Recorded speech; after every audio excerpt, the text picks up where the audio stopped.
ഈശോയിൽ സ്നേഹമുള്ള സഹോദരി സഹോദരന്മാരെ, അപ്പസ്തോല പ്രവർത്തനം 2:21 കർത്താവിൻ്റെ നാമം വിളിച്ചപേക്ഷിക്കുന്നവരെല്ലാം രക്ഷ പ്രാപിക്കും. പ്രിയമുള്ളവരെ, യേശുവിൻ്റെ നാമം വിളിച്ചപേക്ഷിക്കുക എന്ന് പറയുമ്പോൾ യേശുവിൻ്റെ നാമത്തിൻ്റെ പ്രത്യേകത സ്വർഗത്തിലും ഭൂമിയിലും പാതാളത്തിലുമുള്ള എല്ലാവരും മുട്ടുകൾ മടക്കുന്ന നാമമാണ് യേശുവിൻ്റെ നാമം. ഫിലിപ്പിയർ 2:9-11 പറയുന്നുണ്ട്. അതായത് യേശുവിൻ്റെ നാമം യേശു ജനിക്കുന്നതിന് 2000 വർഷങ്ങൾക്ക് മുമ്പ് വാഗ്ദാനം ചെയ്ത പ്രവചിച്ച നാമമാണ്. അതുകൊണ്ടാണ് ഗബ്രിയേൽ മാലാഖ യോസേപ്പ് പിതാവിൻ്റെ അടുത്ത് വന്ന് പറഞ്ഞത്, നീ അവന് യേശു എന്ന് പേരിടണം.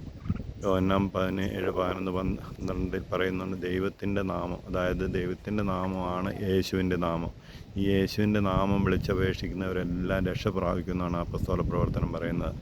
പ്രിയമുള്ളവരെ, നമുക്ക് ദുഃഖങ്ങളും വേദനകളും ഭാരങ്ങളും പൈശാചിക പീഡകളും ഉണ്ടാകുമ്പോൾ യേശുവിൻ്റെ നാമം വിളിച്ചപേക്ഷിച്ചാൽ, യേശുവേ യേശുവേ എന്ന് ആവർത്തിച്ച് ഉരുവിടുമ്പോൾ ദൈവത്തിൻ്റെ നാമത്തിൻ്റെ ശക്തി, യേശുവിൻ്റെ നാമത്തിൻ്റെ ശക്തിയാൽ നമ്മളിലുള്ള ദുഃഖങ്ങൾ, ആകുലതകൾ, ഭയം, നിരാശ ഇവയെല്ലാം മാറിപ്പോവുകയും സമാധാനം, സന്തോഷം നമ്മളിൽ നിറയും. കാരണം യേശുവിൻ്റെ നാമത്തിലാണ് സാത്താൻ വിട്ടുപോകുന്നതും അവിടെ സമാധാനം ഉണ്ടാകുന്നു. പ്രിയമുള്ളവരെ, ഇന്നേ ദിവസം യേശുവിൻ്റെ നാമത്തിൻ്റെ ശക്തി നമ്മുടെ ജീവിതത്തിൽ പ്രാവർത്തികമാക്കുവാനും ആ യേശുവിൻ്റെ നാമം വിളിച്ചപേക്ഷിക്കുവാനും അതുവരെ നമ്മുടെ ജീവിതത്തിൽ അത്ഭുതങ്ങളാൽ അപ്പസ്തോല പ്രവർത്തനം പറയുന്നുണ്ട്.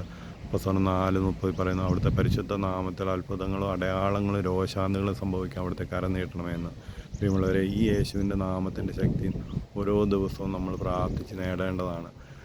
ആവർത്തിച്ച് യേശുവിൻ്റെ നാമം ഉരുവിടുമ്പോൾ ദൈവത്തിൻ്റെ ശക്തി, പരിശുദ്ധാത്മാവും നമ്മളിൽ വന്ന് നിറയുകയും ആ നാമത്തിൻ്റെ ശക്തിയാൽ നമ്മളിലുള്ള തിന്മകൾ, ആകുലത, ഉത്കണ്ഠ, നിരാശ, ഭയം ഇവയെല്ലാം വിട്ടുപോവുകയും ചെയ്യും. യേശുവിൻ്റെ ശക്തിയാൽ നിറയാനായിട്ട് ഇന്നേ ദിവസം നമുക്ക് ആഗ്രഹിക്കാം. ഈശോ നമ്മളെ ഓരോരുത്തരെയും അനുഗ്രഹിക്കട്ടെ.